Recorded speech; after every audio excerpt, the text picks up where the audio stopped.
میں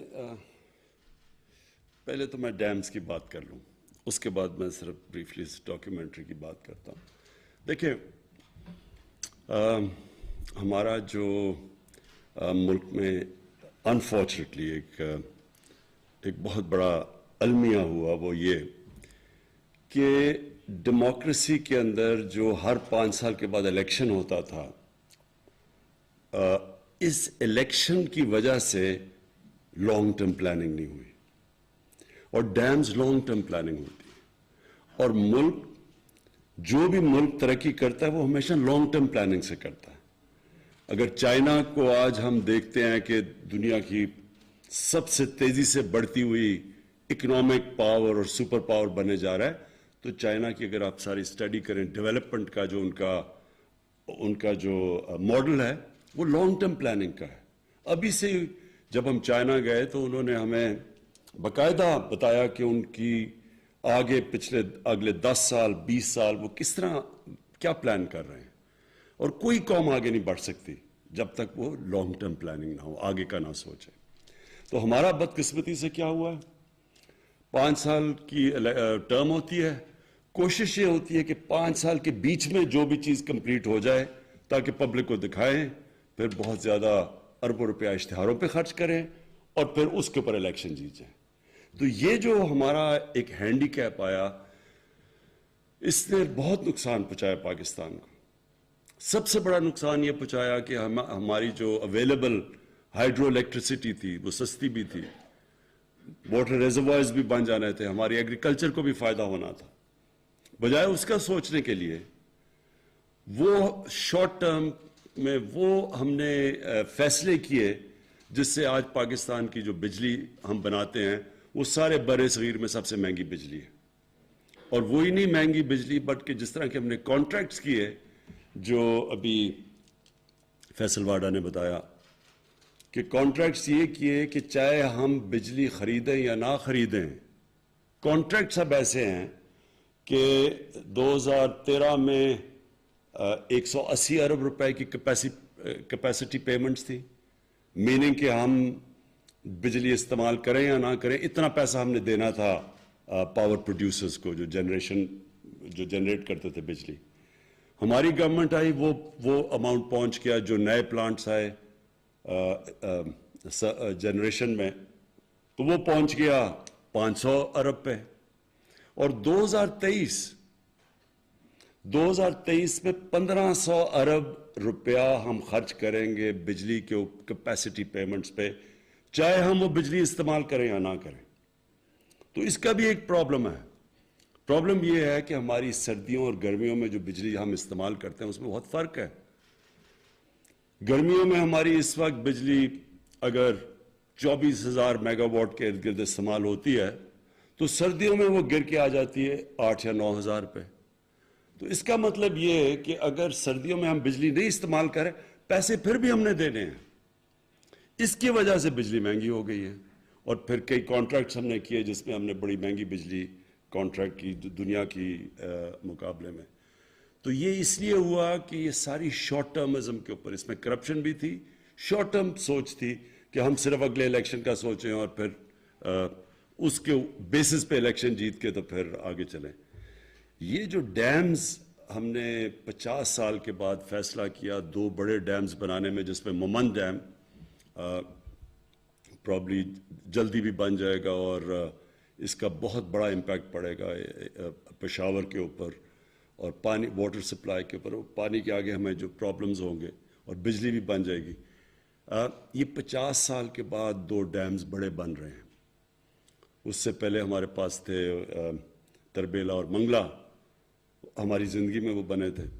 اور اس کے بعد کوئی ڈیمز نہیں بنے، حالانکہ پاکستان کا جو ہائیڈرو الیکٹریسٹی کا پوٹینشیل ہے وہ ہم سمجھتے ہیں تقریباً 50,000 میگا واٹ، 70,000 میگا واٹ کا پوٹینشیل تھا، جو کہ اگر ہم ٹائم ٹو ٹائم ڈیمز بناتے رہتے تو آج ہم اس سچویشن میں نہ ہوتے کہ ہماری جو انڈسٹری ہے اگر ہم اس کو سبسڈائز نہ کریں تو وہ مقابلہ ہی نہیں کر سکتی ہندوستان اور بنگلہ دیش کی انڈسٹری کا، کیونکہ وہاں کے بجلی کے ریٹس ہمارے سے کم ہیں. مجھے دوسری چیز اس کی یہ جو دو ہم بڑے پروجیکٹس کر رہے ہیں، اس کی کلین انرجی، ہائیڈرو الیکٹریسٹی صاف انرجی ہے جو کہ آج کل کلائمیٹ چینج کے اندر بہت میٹر کرتی ہے، اور ہم پاکستان سب کو پتہ ہے کہ ہم بڑے ونربل ہیں کلائمیٹ چینج. پاکستان کوئی دنیا کے 8 یا 9 نمبر پہ پاکستان کا ہے جو کہ سب سے زیادہ ونربل ہے کلائمیٹ چینج پہ. تو ایک تو ہمارے لیے یہ بڑا امپورٹنٹ تھا کہ ہم کلین انرجی لے کے آئیں. دوسری چیز واٹر ریزروائر، جو کہ پانی بہت بڑا ایشو ہے. پاکستان ایک وہ ملک ہے جدھر آگے پانی کے ہمیں بڑے مسئلے مسائل آئیں گے، تو اس کی واٹر کی کنزرویشن اور ریزروائرز بنانا وہ ہماری بہت بڑی ضرورت تھی. تو دوسرا یہ کہ ہم پانی کو بھی پرزرو کر لیں گے، اور پھر اس کا امپیکٹ ایگریکلچر کے اوپر پڑے گا. تو میں اس لیے اس کے اوپر سٹریس کرنا چاہتا ہوں کہ یہ صرف اور صرف شارٹ ٹرم سوچ کی وجہ سے ہم نے وہ کام نہیں کیے، وہ پروجیکٹس نہیں بنائے جو کہ پاکستان کو، اگر 60s میں ہم بڑی تیزی سے آگے بڑھ رہے تھے تو ہمارے پاس سب سے سستی بجلی تھی، اور اس سستی بجلی سے ہماری انڈسٹری چل رہی تھی، اور بڑی دیر تک ہم اس ملک کو بڑا فائدہ ہوا سستی بجلی سے. لیکن جب 90s میں آ کے یہ جو تباہی مچی، اور پھر یہ جو ڈیکیڈ آف ڈارکنس ہے، یہ جو 2008 سے 2018 تک، جس کے اندر سارے ادارے تباہ ہوئے اور سارا جو پاکستان کے قرضے بڑھے، اور جو آج ہم سب کچھ ہمارے اوپر بوجھ پڑا ہوا ہے وہ پچھلے 10 سال کی قرضوں کا پڑا ہوا، سود دینا پڑتا ہے. میں صرف ایک لوگوں کے سامنے رکھ دوں، کیونکہ ہمیں بار بار میں سنتا ہوں جی کہ آپ نے بڑے قرضے بڑھا دیے پاکستان کے، ہمارے جو مخالف کہتے ہیں. تو سب کے انٹرسٹ کے لیے یہ میں صرف اس لیے فگر لانا چاہتا ہوں کہ آپ کو سب کو پتہ چلے کہ ایگزیکٹ پوزیشن کیا ہے. ہماری جو گورنمنٹ آئی تھی تو جو پاکستان کی لائبلٹیز تھی وہ 30,000 ارب تھی، اور جو پاکستان کے اوپر قرضے چڑھے ہوئے تھے وہ 25,000 ارب تھے. تو جب سے ہماری گورنمنٹ آئی ہے 2.5 سال میں، وہ 25,000 ارب سے قرضے گئے 36,000 ارب پہ. 11,000 ارب کے قرضے ہمارے دور میں بڑھے ہیں. لیکن اس کی بریک ڈاؤن آپ سب کو دے دوں. 11,000 میں سے جو 6,000 ارب روپے کے ہمیں قرضے لینے پڑے، وہ کون سے؟ وہ پرانے لیے ہوئے قرضوں کے اوپر سود دینے کے لیے. تو 6,000 ارب تو چلا گیا جو پچھلی گورنمنٹ سے قرضے لیے تھے ان کے اوپر سود دینے کے لیے.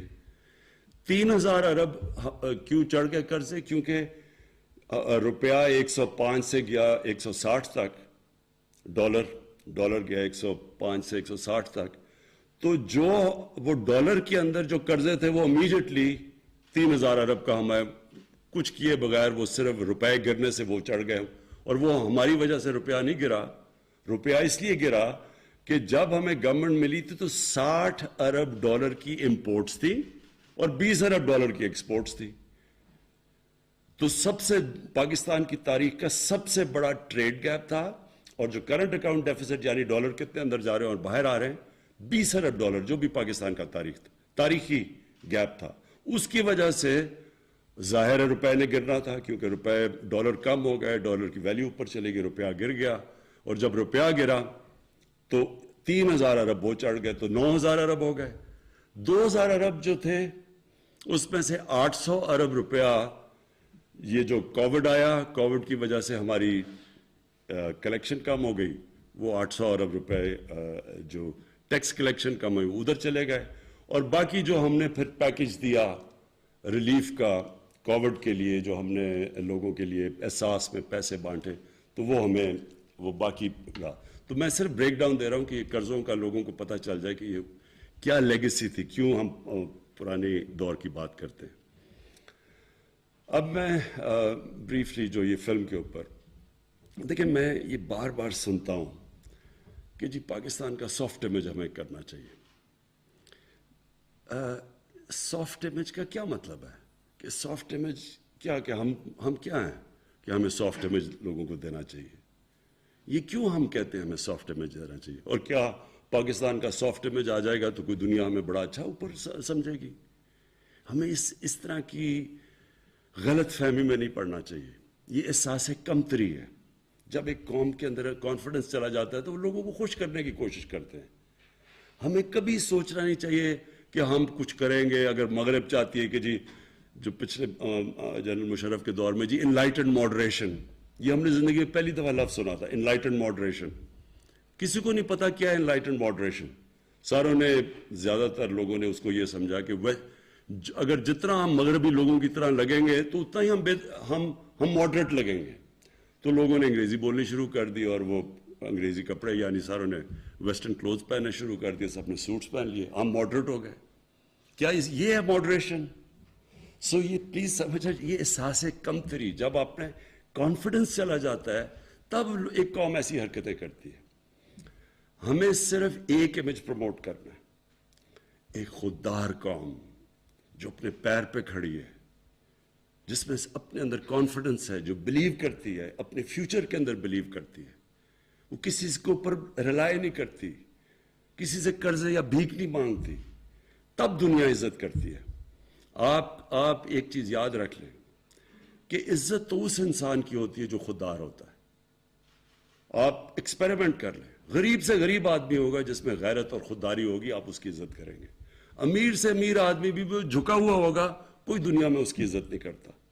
تو ہمیں جو جس طرف جانا ہے, ایک خوددار پاکستان کی طرف جانا ہے, اور پھر جو بڑی سوچ رکھنے والا ملک ہو. دیکھیں, قومیں وہ بڑھتی ہیں جو بڑی سوچ رکھتی ہیں. انسان وہ بڑا ہوتا ہے جس کی سوچ بڑی ہوتی ہے. جو سوچتا ہی تھوڑا سا ہے, چھوٹی اس کی ڈریمز ہی تھوڑی سی ہیں, تو وہ کبھی بڑا انسان نہیں بنتا. کبھی اگر مثلا میں نے کرکٹر بننا ہے, تو اگر میری ڈریم ہے کلب کرکٹر ہی بننے کی ہے تو میں وہی بنوں گا. جتنی میری ڈریم بڑی ہوگی اتنی میری ایسپریشنز ہوں گی, اتنے اوپر جاؤں گا. تو قوم کو یہ نہیں سوچنا چاہیے کہ ہم دنیا کو خوش کرتے پھرے, جی سافٹ امیج بتائیں, جی ہم بھی بڑے. یہ ایسی, پہلے ہم نے غلطی کی, کسی کی جنگ میں ہم نے شرکت کی, ہماری وہ جنگ ہی نہیں تھی, ہمیں اس میں کبھی جانا ہی نہیں چاہیے تھا. پاکستان کا کیا تعلق تھا 9/11 کے ساتھ؟ ہم ان کی وجہ سے ان کو پریشر میں آ کے تو ہم ان کی جنگ میں شرکت کر گئے. جنگ میں شرکت کر کے کیا ہوا؟ پہلے ہم نے 80s کے اندر ان کی جنگ میں شرکت کر کے جہاد کو گلوریفائی کر دیا. مجاہدین وہ لوگ تھے جو کہ ہیروز تھے. رونلڈ ریگن نے مجاہدین کو کہا کہ وہ بڑے, ان کی امریکہ میں بلا کے خراج تحسین پیش کی ان کو. پھر جب 9/11 کے بعد آئے تو انہی لوگوں کو ہم نے ٹیررسٹ کہہ کے ان کے پیچھے, ان کے کہنے پہ ان کے پیچھے چلے گئے. تو ملک کو تو بہت ایک بھاری اس کا نقصان اٹھانا پڑنا تھا. تو ہم یہ نہ کہیں کہ ہم, کیونکہ ہمیں وہ دہشت گرد کہنا شروع ہو گئے تو ہم اپنا سافٹ امیج کریں. ہمیں کبھی بھی, جب بھی آپ کسی کے پریشر میں آ کے غلط کسی اور کی جنگ میں شرکت کرتے ہیں اور پھر اپنے ملک کو نقصان پہنچاتے ہیں, تو اس کا یہ ہو ہی نہیں سکتا کہ آپ سفر نہ کریں. کسی سے بھی آپ کسی کی جنگ میں شرکت کریں گے, ان سے کوئی بینیفٹس لے کے, اس کا نقصان ہوگا. وہ کہتے ہیں انگریزی میں ہے کہ دیر از نو فری لنچ. جو بھی آپ سمجھتے ہیں کہ ہمیں ایڈ ملے گی یا کچھ, اس کے پھر بڑے نقصانات اٹھانے پڑتے ہیں. تو ہم نے اپنے ماضی سے کیا سیکھا؟ ہم نے اپنے ملک کو مضبوط کرنا ہے, اپنے ملک کو پیر پہ کھڑا کرنا ہے. ہم نے اپنے قوم کو تیار کرنا ہے کہ ہمیں ٹیکس جب تک نہیں دیں گے تو ملک اپنے لوگوں کو پڑھا نہیں سکے گا, اپنے علاج نہیں کروا سکے گا, اپنی انفراسٹرکچر نہیں ٹھیک کر سکے گا. تو قوم نے ٹیکس دینے ہیں. کسی کے اوپر ہاتھ نہ پھیلائے کسی کے سامنے. جیسے جیسے ہمارا مائنڈ سیٹ چینج ہوتا رہے گا.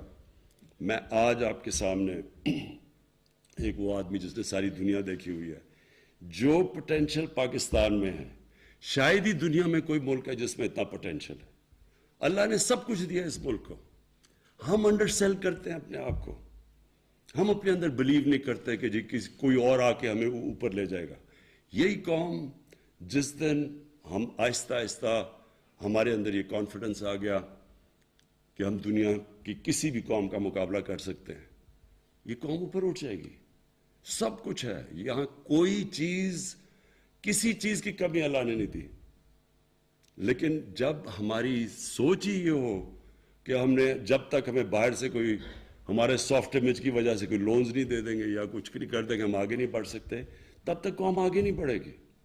اور یہ میں آپ کو بتاؤں کہ یہ جو ڈاکیومنٹری میں نے تھوڑی دیکھی, بالکل اس طرح کی آپ کو ڈاکیومنٹریز بنانی چاہیے. میں اپنی فلم انڈسٹری کو ہم پوری مدد کریں گے ان کو پروموٹ کرنے کے لیے، ڈاکیومنٹریز بنائیں، فلمز بنائیں، کیونکہ اس ملک میں اللہ نے ٹیلنٹ دیا ہے. کیونکہ مجھے تو ہندوستان سے ہمارے یہاں مجھے تو تب یاد ہے جب ہمارا جو ٹی وی ہوتا تھا سارے ہندوستان میں دیکھا جاتا تھا، پی ٹی وی سارے ہندوستان میں دیکھا جاتا تھا. ہمیں تو تب بھی یاد ہے ہماری فلم انڈسٹری اچھی بلی چل رہی تھی، پیچھے رہ گئی. پیچھے میرے خیال میں بہت بڑی وجہ یہ تھی کہ وہ کاپی کرنا شروع کر دی ہندوستان کی فلمیں. دیکھیں ویلیو صرف اوریجنل کی ہوتی ہے، کاپی کی کوئی ویلیو نہیں ہوتی. لوگ تو وہ آگے بڑھتے ہیں جو اپنا راستہ نکالتے ہیں. آپ کاپی تو اچھی کاپی بن جائیں گے، اچھے سے اچھی آپ پکاسو کی کاپی کر لیں، اس کی کوئی ویلیو نہیں ہے. ویلیو صرف اوریجنل کی ہے. تو ہم نے اپنے بجائے اپنی اوریجنل تھنکنگ کرنے کے چیپ ہندوستان کی کاپیز شروع ہوگی، خود ہی اپنی فلم کو نیچے لے آئے. لیکن جو ہمارا پی ٹی وی تھا بڑے ہائی سٹینڈرڈ کا تھا. پھر جو ہمارے یہاں پرفارمنس میں نے دیکھے زبردست، کوئی مقابلہ نہیں کرتا تھا نصرت فتح علی خان کا. اور ہمارے جو یہاں کے یوتھ بہت ٹیلنٹ ہے، یہاں عاطف ہمارا بیٹھا ہوا ہے، اس کا کوئی وہاں مقابلہ نہیں کرتے. ٹیلنٹ ہے ہمارے لوگوں میں. ہم کرکٹ میں ہم ہندوستان 7 گنا بڑا ملک تھا. میں نے ہندوستان کے خلاف 24 ون ڈے میچ کیپٹن کیے ہوں گے، 19 جیتے ہم، 1 وہ ٹائی تھا. تو یعنی ہم ان سے ہمیشہ بہتر تھے. چھوٹا ملک تھا لیکن جب تک ملک کے اندر کانفیڈنس تھا ہر فیلڈ میں ہم ایکسل کرتے تھے. تو یہ یاد رکھیں کہ اس ملک میں اللہ نے سب کچھ دیا ہے. لیکن بدقسمتی یہ ہے کہ جب کرمنلز آ کے ملک کے اوپر سربراہ بن جائیں تو وہ کوئی ملک نہیں ترقی کر سکتا. ایک فیکٹری کے اوپر آپ چور کو بٹھا دیں، فیکٹری بیٹھ جائے گی آپ کی، ملک کیسے نہیں بیٹھے گا. سو اس لیے کانفیڈنس رکھیں اپنے آپ میں. ہمارے میں سب کچھ ہے، ہمارے میں ٹیلنٹ ہے. اور اگر آپ نے صحیح ٹیلنٹ دیکھنا ہے پاکستانیوں کا تو باہر جا کے دیکھیں. پاکستان سے باہر ایسا ٹیلنٹڈ پاکستانی بیٹھا ہے. ہر فیلڈ کے اندر لوگ ایکسل کرتے ہیں. صرف ہم نے اپنے ملک کا سسٹم ٹھیک کرنا ہے جو الاؤ کرے میرٹ کو اوپر آنے کے لیے. تو وہ سسٹم تھوڑا ٹائم لگتا ہے. لوگ کوئی فکر نہیں کرنی چاہیے کہ جی ابھی چینج نہیں آیا، یہ برا ہے. ایک سسٹم جب ایک پرانی عادتیں پڑ جائیں تھوڑا ٹائم لگتا ہے وہ مائنڈ سیٹ چینج ہونے میں. لیکن یہ مطمئن ہو جائیں سب کہ یہ ملک کے اندر جو اللہ نے دیا ہے یہ خاص اللہ کا ملک ہے. اس میں جو ٹورزم میں پوٹینشل ہے، جو اس کی زمین اللہ نے زرخیز دی ہے، جو اس میں ورائٹی دی ہے، جو ڈائیورسٹی دی ہے، یہ شاید ہی کسی آپ کو دنیا میں ملک میں بنے. جو کانڈے ناسٹ نے جو لیڈنگ میگزین ہے انہوں نے کہا جو لیڈنگ دنیا کا جو آگے جا کے جو ٹورسٹ ڈیسٹینیشن ہے وہ پاکستان کی انہوں نے بات کی ہے. تو وہ ایسے نہیں لکھتے. پھر میں واپس جنرل مزمل آپ کو آخر میں خراج تحسین پیش کرنا چاہتا ہوں کیونکہ یہ صرف یہی نہیں کہ آپ نے یہ بہت بڑے چیلنج ٹیک آن کیے ہیں. یہ 2 بڑی ڈیمز بڑے چیلنجز ہیں. لیکن میں آپ کو خراج تحسین اس لیے پیش کرنا چاہتا ہوں کہ جس پیشن اور جس جنون سے آپ نے یہ ٹیک آن کیا چیلنجز، یہ میں آپ کو کیا خراج تحسین پیش کروں گا. انشاءاللہ جب یہ ڈیمز بنیں گی تو آپ کا نام سارے اس ملک ہمیشہ یاد رکھے گا.